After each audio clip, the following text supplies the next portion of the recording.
Hello, I'm Lynn Onstot with the City of Joplin, and I welcome you to Joplin Insider, a show that provides details about current projects and events at the City of Joplin. Today, my guest is David Hertzberg. David's our Public Works Director for the City of Joplin. Hi, David. Thanks for being here. I'm glad to be here. I don't know if you've been on this show before. I think you've done a lot of shows with Judy on Newsmakers, but This is my first time for you. yeah. Well, thank you carrying me for along. for coming along. Well, my show's very much like Judy's. We're just going to talk about some of your projects and some of the things going on. I know right now a lot of construction taking place, but I want to, before we go into that, I want to talk about all the areas you are responsible for, because you have probably the largest department at the city, and I don't think people realize, from wastewater to airport to stormwater, recycling. What else do you have under your plate? Or under your hat? Yeah. You're doing a good job of listening right now. But, yeah, engineering I missed, which is the big one. The engineering and the project. So basically on the engineering side, we build them, and everything in a public corridor, streets, traffic signals, bridges. We've been involved in city facilities and buildings, and then after they're built, then we use the operations side to maintain and operate them, and that includes. Yeah, when I was in school, I didn't realize that I'd be running a trolley system. That's right, public transportation. Yeah, so, and that's it started in 2007. So, I mean, we've had it for over 10 years now. Yes, yeah. It's done really, really well. And I know we're continuing, as the city limits expand, we look at how we can expand. And I know with the new senior center, we've added that stop. So we look at those various needs of the community as it develops, I know. So. Yeah, this coming year, we're going to take kind of a master plan look at it again. Oh, really? Yeah. Oh, that will be great. Yeah. That'll be good, and be good information for the public. I'm sure they'll get their chance to come in and talk about what they would like. That's public a major meetings. part of it. Sure, sure. Well, let's get back to probably the burning question that a lot of people have. When is the construction going to stop?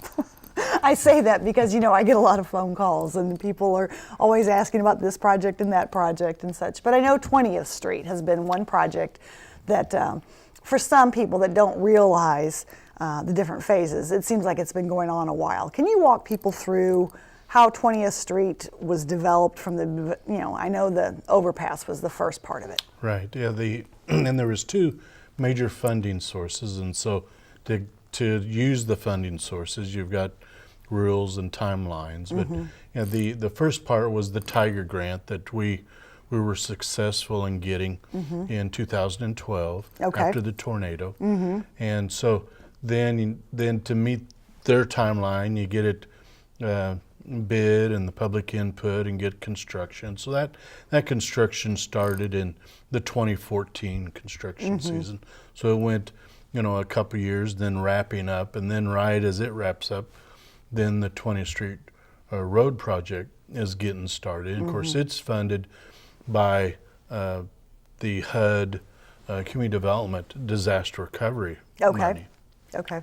And that comes and has another set of criteria and public information. And so then we are now wrapping up that part of the project. We're substantially, from a driving perspective, it's complete. There are some stuff, behind the curb and gutter sidewalk that will be completed in the near future. Yeah. Well, I know in talking to some of the engineers, yourself, and some of the other project managers, a lot of people, when they see the orange cones come out on the streets, they just assume it's city. But with a project like that, wasn't there some utility relocation and some things like that start the project that take a little bit of time? Can you explain the different phases of a road project like that? Yeah, and it takes a long time. Yeah. Because I think our residents agree with that.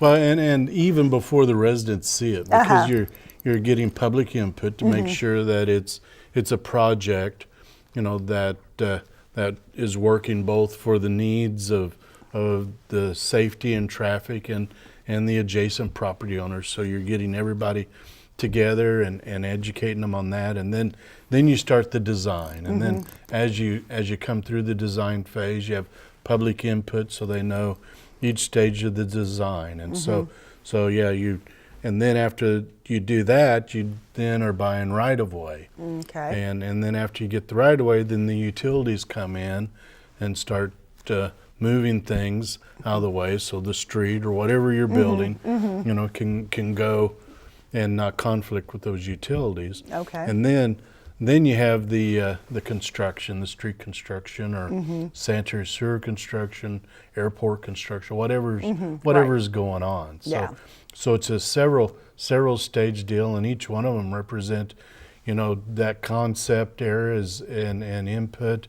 You know, that's probably a year, and then another year for design and utility and right of way, and then construction. So it's a staged process, and like I said, at the end of the journey, everybody's happy. You know, last winter, you know, we were finishing up the Main Street job. Oh my gosh, that was a great job. And so now, you know, that now everybody's pleased with that, and now this winter, you know, finishing up the 20th Street job. Right. And shortly everybody will forget the pain and just enjoy the benefits. That's right, because it's a very smooth ride, and it's you know, wide enough, and we have the shared path on the one side. On the south side, there's a nice shared path for bicycle and pedestrians to share right next to the high school. I noticed that the high school actually added an entrance on their north side of their Performing Arts Center when we were doing some construction. So there was a chance to kind of rework some of their needs as well in that project. And that was the time to do it, because as you know, nothing's worse, and I'm sure you probably feel the pain every time that first utility has to go in and cut new pavement. Yeah, you just kind of wince, I'm sure. But when utilities have to do that, it's usually, why do they not know those types of utility cuts are coming up? There's always emergencies. You know, before we do, you know, a resurfacing area, you know, they do all the known things, and then something happens. For example, when the cold weather, you know, there may be lines that freeze, you know, and different emergency things that come up. And the other thing is that's not planned is progress. Right. You know, there's a new shop going in, or a new this or a new that, and those things we want to happen, but the access to the utility is out in the middle of the street or out on the other side of the street, and so by the very essence of emergencies and progress, those things happen. Well, I don't want to get off too far off topic, but I notice it seems like the utility cuts are much smoother now, and I know, was it a year or two ago we did the manhole project, which, tell us a little bit about that, because I don't think people realized that you could, you know, bring those up. Did you bring the manhole down or the road up? How did that work? Okay, well, the manhole project was a real popular project, and we went after the arterial collector streets, and yeah, the manholes will settle over time, and so we actually took bids, and the contractor developed a method. There was several options, but the contractor that did the work actually, you know, drilled a donut around the manhole, and then put in a concrete donut, and that it matched the surface of the existing asphalt, and yet it was concrete, so it was harder and wouldn't settle. So it was a very popular way of, you know, that bump. I know you give me the criteria of the lipstick criteria.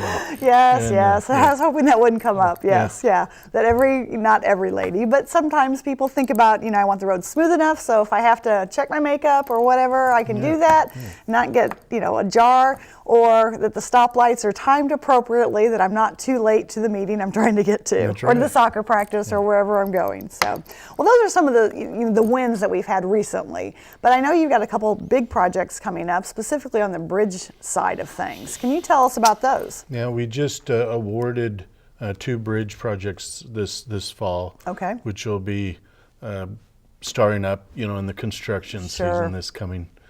A matter of fact, they're starting to buy equipment and mobilizing and that sort of thing. But one is the Jackson Avenue Bridge. Okay. And it if you've been out there, beautiful area of the Audubon and Wildcat Park and all that. And I don't want to interrupt, but I think our show will show a couple of those pictures too of the flooding. So, as we go on. The low water bridge has traditionally been a flooding situation and even a fatality location over the years.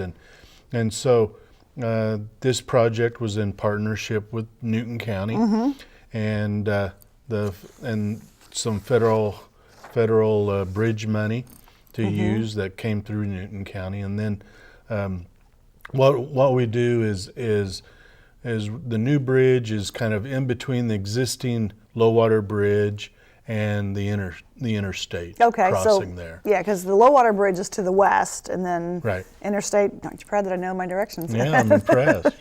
Yeah, well, I know that area pretty well, so it's going to be in between there. Now, what happens to the older bridge? Okay. Originally, we were thinking of taking it out, but we had a lot of public input that they wanted it as historic and sentimental to leave it there. So we're leaving it there and using it as a pedestrian crossing. As we can. Do you think it'll erode with all that flooding? I mean, it wasn't really designed to handle those high waters that we get. It doesn't seem. Right. Yeah. It, like say, once again, it will be underwater at times. But in good weather, lower water conditions, it'll be used as part of the trail system and part of the pedestrian access. Yeah, because it's a beautiful area to take pictures. Right. People can look down the stream either way, and it's very pretty. And then the new bridge, it's going to have sidewalks and trails and capability for bikes and pads to go across it, and it'll be up higher, up out of that floodplain elevation. And you say it's going to start in spring of 2019. And that's correct. So what kind of, are we going to see a lot of road closures, or do you stage that? So obviously there are residents across, Shoal Creek that will need to get back and forth. I'm sure there's another option for them, but it might take them too far out. So, well, we'll use the existing low water bridge as access until the new bridge is in. That makes sense. So with that helps the access to the south. Okay, well that is good. There'll be times when, the road where the new bridge ties in will that elevation will be changed. So those stretches, there'll be some times when that's closed. And there'll be a map also on the show. We'll show you this map. You can probably see that where the bridge is in between the two. Right. So, okay, well that sounds good. Now there's a second bridge that's going to be planned. And it was also awarded this past fall, and it will start around the same time. And it's the Schifferdecker Bridge there on Turkey Creek. And if you remember the low water bridge there, and it's north of town for those who may not be on the northwest part of town, where by Zora. What I call where Zora and where Schifferdecker comes into a T location there. And then if you go on to the west, the name switches to the Peace Church Road. Oh, that's right. And then Zora onto the east. And so right now that's a T intersection. When we get completed with the new bridge, it'll be just to the east of the old bridge. Okay. And it will make the predominant movement from Zora to Schifferdecker, so it'll be a nice curved. So you'll probably curve before you get to the bridge, or the bridge will be straight, I imagine. The bridge will be straight. I think a curved bridge would be tricky. That's right. Yeah, and the bridge will be straight, and then you'll have the curves in the road, and then the Peace Church Road coming in from the west will come into a T to that. To that curve. So it will goes stop. It'll be a stop location. Okay.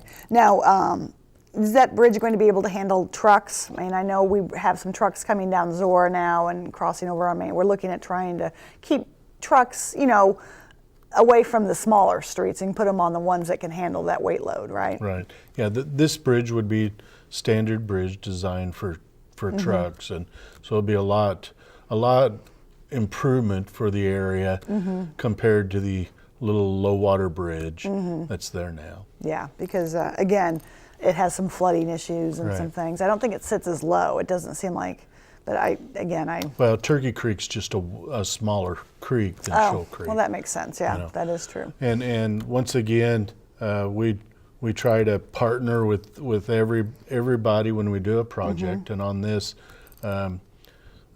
Jasper County helped participate with this project, and also Joplin Special Road District. Okay, so we have 3 partners helping with the funding source. When you say partner, that means they're coming to the table with some money. That's correct. Well, that does help because all 3 different jurisdictions are going to benefit from that.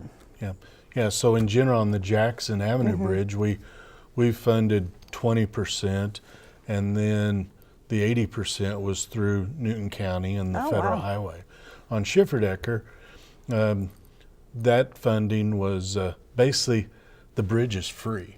Oh, well, can't beat that. Our part paid for the road, and Joplin Special Road District paid for the road. Okay. And the contribution of the county basically took care of the bridge part. Well, that is good because again, when you pull money together, obviously when you have partners, that can go a lot further, and it gets done. Because sometimes if you have to do it by yourself, you wait until you can save it all up. No, that's correct. So, well, that is great because I know a lot of people now that we have Zora. Zora is a very nice road to the in the north of town that you can go east and west, and efficiently and safely. That now they'll be able to continue a little bit further west. That's correct. So, well, because I live out that way, so I'm real excited. So, and then going back to Jackson, going back to the south, I know 44th Street, we did some work on Connecticut, well, the overpass of I-44 on Connecticut. Yeah. What kind of work's going to be going on in that area this next year? Okay. Like I said, the viaduct, or the Connecticut overpass where I-44 is complete. And now what you're going to see this coming year is 44th Street from Range Line to Connecticut. That mile will be widened, and there'll be a shared path and sidewalk work. And then there'll be a roundabout at the intersection of 44th and Connecticut. Oh, a roundabout. Yeah. I think residents love those. Yeah. And they're becoming accustomed to them, I think. And then Connecticut will be widened from 44th Street up to the bridge over the When you say widen, is it going to be 3-lane, 5-lane? What are we talking? Let's see. That section, I believe, is actually 5 lanes. Oh, okay. So, yeah. Okay. Well, we're seeing a lot of traffic, building to the south with the Mercy going out that way, because that is kind of the back way into Mercy, isn't it? Connecticut, yeah. And the school. That's when it built. So, not to put you on the spot in the 5 or 3 lane, I was just curious more than anything. Well, we talked about a roundabout. Tell me the theory about roundabouts versus traditional intersections. Well, the roundabout from a traffic perspective, it's very sustainable. You don't have the electricity of the traffic signals all the time, and it takes care of the 1 lanes. Take care of a place. Where a 4-way stop would work. It's another toolbox in the traffic, options. Kind of traffic calming too, isn't it? And it's traffic calming, and then also, we've now got the 2-lane roundabouts that handle equivalent to the 4. To a 4-lane. Those seem to be going pretty well. I know it was kind of a shock. Once you get trained, right? And like all of us, we got used to the 1 lanes, and okay, there's some places where these work. Especially if you've got angled intersections coming in, you can do a roundabout, and it fixes a lot of old mistakes. Awkward, the awkward angle type situation. Yeah. And then once I see where these work, and then now we've got some where the 4-lane, and we're still kind of getting standardized on what feels comfortable and what we ought to do. But as long as they're signed and marked properly, even the 4 lanes are working real good. Well, that's great. Well, I know when MoDOT brought out the diverging diamond to range line, that created some conversation. Well, that and was, it's still, I mean, I get it, and it's very efficient, but I still feel awkward driving on the other it's side. It's backwards, yeah. And like I say, they got some awards when they first did it at the Springfield location. So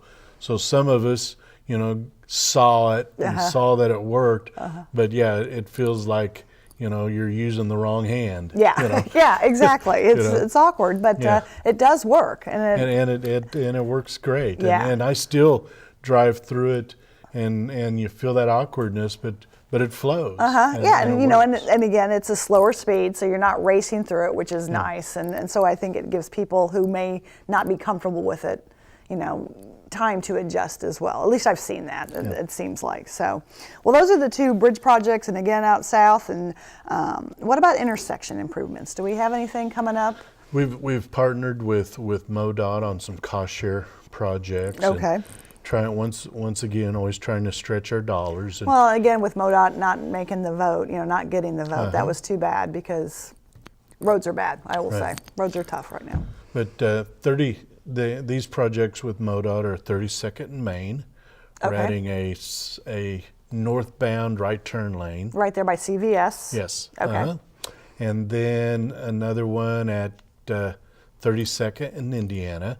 We're doing a northbound right turn lane and a southbound right turn lane. Okay. And then at 32nd in Connecticut, we're doing a northbound right turn lane, southbound right turn lane, and also a eastbound right turn lane. So so they could get onto Connecticut pretty easily again, because that Connecticut is really.